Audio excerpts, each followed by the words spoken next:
سورہ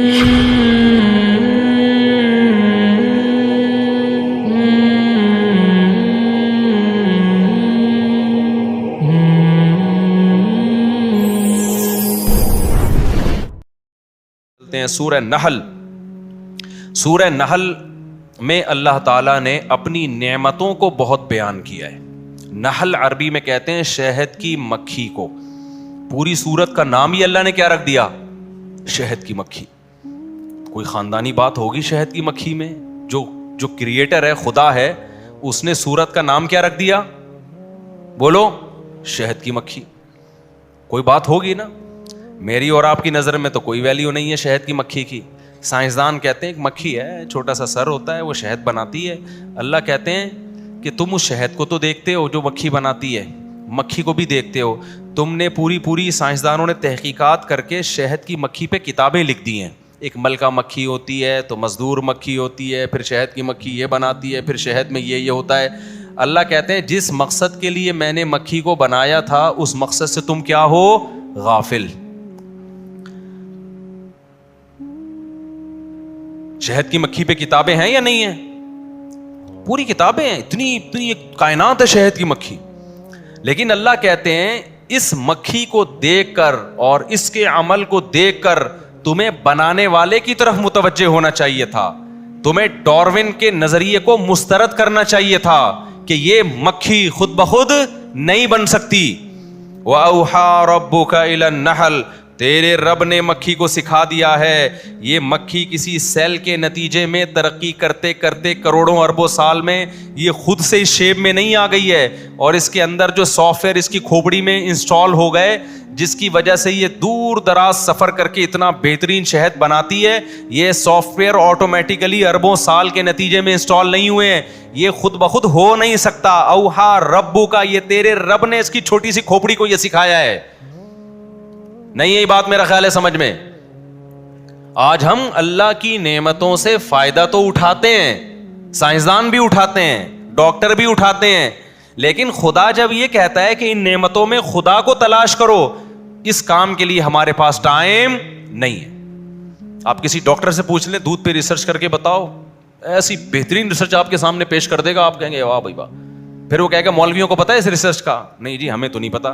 مولوی جاہل ہوتے ہیں، تم کیوں فالو کر رہے ہو مولویوں کو؟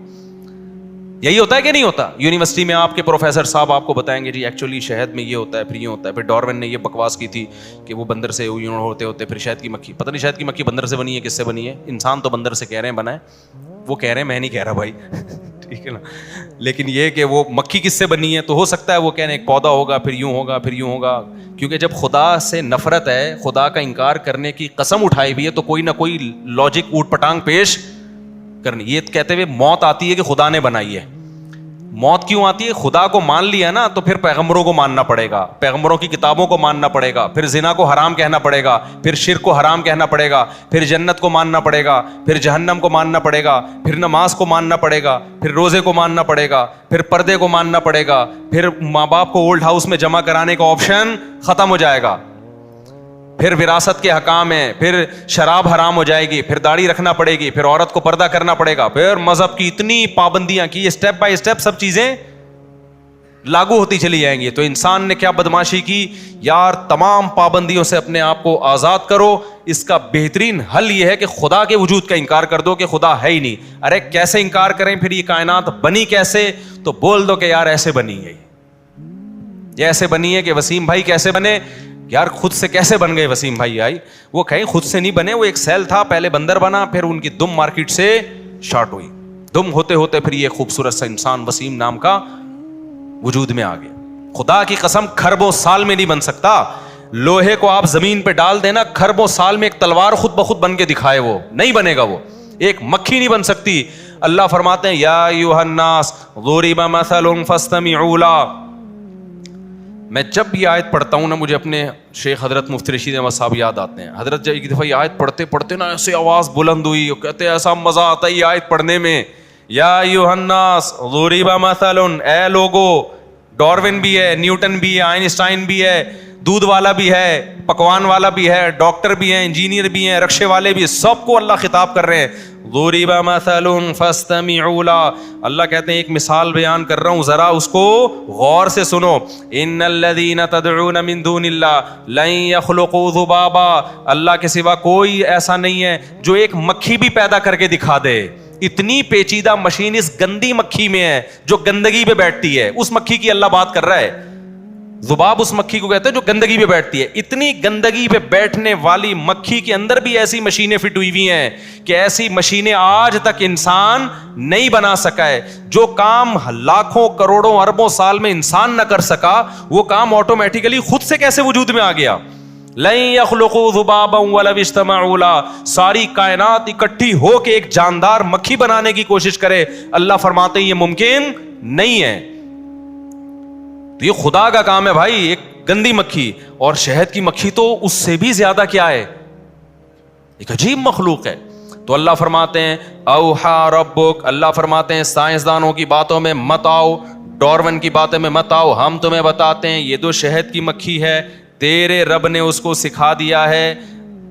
اوحا ربک الی النحل ان اتخذی من الجبال بیوتا, کہ پہاڑوں پہ اپنا گھر بنانا. یہ آٹومیٹیکلی اس کی کھوپڑی میں نہیں آیا, یہ کس نے سمجھایا ہے, اللہ نے سمجھایا اس کو اونچی جگہوں پہ بنانا.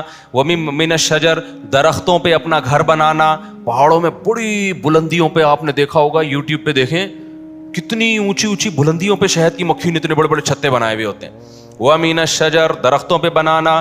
وَمِمَّا يَعْرِشُونَ, اور لوگ تیرے لیے کوئی انتظام کریں نا چھتا بنانے کا, اس میں بھی بنا دینا. جو لوگ چھتیں بناتے ہیں, لوگ بھی تو کرتے ہیں نا, شہد فارم ہوتے ہیں شہد کے. ثُمَّ كُلِي, پھر کیا کرنا, پھر تو کھانا. مِن كُلِّ الثَّمَرَاتِ, ہر طرح کے پھلوں کے رس کو چوسنا. فَاسْلُكِي سُبُلَ رَبِّكِ ذُلُولًا, مکھی کہہ رہی ہے اللہ تو نے میرے ذمہ عجیب کام لگا دیا, پہاڑوں پہ گھر بنا رہی ہوں, پھل وہ دوسرے گاؤں سے بھی آگے ایک باغ ہے وہاں پر ہیں. اتنا لمبا راستہ جب میں بائی ایئر طے کروں گی تو میرے پائلٹوں سے کوئی تعلقات نہیں ہے, نہ سائنسدانوں سے تعلقات ہیں کہ جو مجھے ٹریگنومیٹری کا علم اور مجھے بتائیں کہ جی کتنے کلومیٹر فی گھنٹہ کی رفتار سے کون کون سی سمت میں مڑنا ہے. میں تو راستہ بھول جاؤں گی. مکھی بائی روڈ سفر نہیں کرتی, بائی ایئر سفر کرتی ہے. بائی روڈ سفر میں علامتیں سمجھ میں آ جاتی ہیں, بائی ایئر میں نہیں آتی. ابے بائی روڈ میں آپ سے کہتا ہوں صدر جاؤ, آپ کہیں راستہ کیا, میں کہوں یہاں سے الٹے ہاتھ پہ جانا, انڈا موڑ سے سیدھے ہاتھ پہ قبرستان آئے گا, اس میں قبرستان میں مردوں کو السلام علیکم یا اہل القبور, اور پیچھے سے آواز آئے گی وعلیکم السلام بھائی عبد الغفور, ٹھیک ہے نا. وہ آواز پہ دھیان نہ دینا اور آگے نکلنا. پھر W11 میں بیٹھنا یا 4K میں بیٹھنا نہیں, ویسے 4K میں اللہ کبھی دشمنوں کو بھی نہ بٹھائے. مجھے بچپن کا بیٹھا ہوا یاد ہے, ایک صاحب کی ریڑھ کی ہڈی ٹوٹ گئی تھی بیچاروں, اس وجہ سے نہیں ٹوٹی لیکن اس میں اس کا بھی دخل تھا. پھٹا بس میں بیٹھے کراچی کی, ان کی ریڑھ کی ہڈی میں پہلے سے ہی کوئی مسئلہ تھا. وہ بیچارے آرمی کے ریٹائر لیفٹیننٹ تھے, وہ ایک زبردست قسم کا کراچی کا کھڈا آیا جو کہ آتا رہتا ہے, پہلے بھی ان کی زندگی میں آیا لیکن کمر نے برداشت کیا. انہوں نے کہا جہاں اتنا برداشت کیا 2-4 کھڈے اور برداشت ہو جائیں گے. کراچی میں اچانک ایک اسپیڈ بریکر یا کھڈا آیا, بس اچھلی ہے اور پھٹے سے وہ بیچارے نیچے گرے. اس کے بعد کمر پکڑ کے بیٹھ گئے, اس کے بعد وہ دوبارہ اب تک نہیں اٹھے اور بیچاروں کا انتقال ہی ہو گیا, اللہ ان کی مغفرت فرمائے. تو ایسے بہت سے لوگ جو کراچی میں جن کے انتقال ہوئے ہیں وہ بس والوں نے مارے ہیں, لیکن اس میں بس والوں کا قصور نہیں ہے, سڑکوں کا قصور ہے. اور سڑکوں کا قصور نہیں ہے, کس کا قصور ہے, گورنمنٹ کا قصور ہے. خیر, تو میں آپ کو بائی روڈ سفر بتاؤں گا تو میں کہوں گا یوں جاؤ, پھر یوں مڑو, پھر یہاں سے گولے گنڈے والا, پھر گنے کے جوس والا, پھر آگے وسیم بریانی والا, ادھر سے ٹرن مار کے صدر آ جائے, ایسا ہی ہوگا نا. لیکن اگر میں بائی ایئر بھیج رہا ہوں, پائلٹ میرے پاس آیا کہ میں نے بائی ایئر مکہ جانا ہے, کیسے جاؤں, اب میں بتا سکتا ہوں یہاں سے یوں مڑے گا, لیفٹ سائڈ پہ مسقط آئے گا, رائٹ سائڈ پہ ایران آئے گا, ایران سے نکلنا, وہ کہے گا بھائی کدھر نظر آئے گا مجھے اوپر سے, کیا خیال ہے بھائی. تو مکھی بائی روڈ نہیں جاتی, بائی ایئر جاتی ہے. اللہ کہتے ہیں میں تجھے ٹریگنومیٹری کا علم سکھاؤں گا. مکھی شہد کی ایسے بہترین سفر کرتی ہے نا, لمبے لمبے, سورج کی کرنوں سے اور سائے سے اندازہ لگاتی ہے کہ جب میں چھتے سے نکلی تھی یہ سایہ یہاں تھا تو مجھے اس ڈائریکشن میں گئی تھی, اب یہ سایہ چینج ہو چکا ہے تو مجھے کس ڈائریکشن میں آنا. انتہائی پیچیدہ علم ہے جو اللہ نے مکھی کو سکھا دیا یہ علم. تبھی قرآن نے کہا فَاسْلُكِي سُبُلَ رَبِّكِ ذُلُولًا, تیرے رب نے واپسی کے راستے مسخر کر دیے ہیں تیرا رب تجھے وہ راستے بھولنے نہیں دے گا. انہی راستوں پہ چل کے واپس اسی چھتے میں جانا ہے جس چھتے سے نکلی تھی تو. اتنا بہترین نظام اللہ نے شہد کی مکھی کا بنایا ہے, اتنی موٹی موٹی کتابیں لکھی گئی ہیں اور ابھی تک پورا نہیں سمجھا گیا شہد کی مکھی کو. اللہ فرماتے ہیں اتنا ٹف کام میں نے اس کے ذمے لگایا, اس کا پھر پروڈکٹ کیا, اس سے کام کیا لے رہا ہوں. یخرج من بطونها شراب مختلف الوان, ایسا مشروب اس کے پیٹ سے نکلتا ہے جس کے کلر کیا ہیں مختلف, کوئی سفید, کوئی بلیک, کوئی ریڈ. یہ تو اس کے اوپر کی کیفیت ہے. اور لذت وہ بھی اللہ نے نہیں بیان کی, کیونکہ وہ ہم جانتے ہیں. ایک چیز جو چھپی ہوئی تھی وہ اللہ نے بتا دی, فیہ شفاء للناس, اس میں لوگوں کی بیماریوں کے لیے کیا ہے, شفا ہے. ایسی بہترین میڈیسن تیار ہو رہی ہے, خوراک بھی ہے, لذت بھی ہے, میڈیسن بھی ہے. یہ کام اللہ نے کس کے ذمہ لگایا؟ اتنی سی مکھی جو کسی سائنٹسٹ کے حوالے کیے جائے اور کہا جائے کہ تو اس کو کچھ سکھا, وہ کہے گا بھائی کچھ 6-7 فٹ کا بندہ لے کر آؤ تو اس کو تو میں شاید کچھ سکھا دوں, اس کی تو 2-3 لائنیں دماغ ہے, اس کو کیا سکھاؤں میں. اللہ کہتے ہیں یہ میں نے اس کو سکھا دیا ہے. آگے اللہ فرماتے ہیں ان فی ذالک لآیۃ لقوم یتفکرون, جو غور و فکر کرتے ہیں اس میں, ان کے اس شہد کی مکھی میں ان کے لیے بہت بڑی نشانی ہے. کس چیز کی نشانی ہے؟ اس بات کی کہ یہ کائنات خود سے نہیں بنی, اس کائنات کو کسی نے بنایا ہے, مکھی بن نہیں سکتی. نمبر 2, جس نے بنایا ہے وہ صاحب کمال ہے, کوئی ایسا کمال والا بولو نہیں ہے. نمبر 3, وہ بڑا پاورفل ہے, جو چاہتا ہے کر گزرتا ہے. نمبر 4, انسان کے ساتھ بڑا مخلص ہے, بڑا رحم کرنے والا, کہ انسان کی خدمت کے لیے کیسے کیسے جانوروں کو کیا کیا سکھا کے ان سے کام لے رہا ہے. ہمارا خیر خواہ ہے, وہ ہمارا دشمن نہیں ہے, ہمارا محسن ہے. تو یہ تمام باتیں ایک شہد کی مکھی میں اللہ نے بولو چھپا دی. تو اس لیے اللہ نے سورت کو نام کیا دیا؟ نحل کا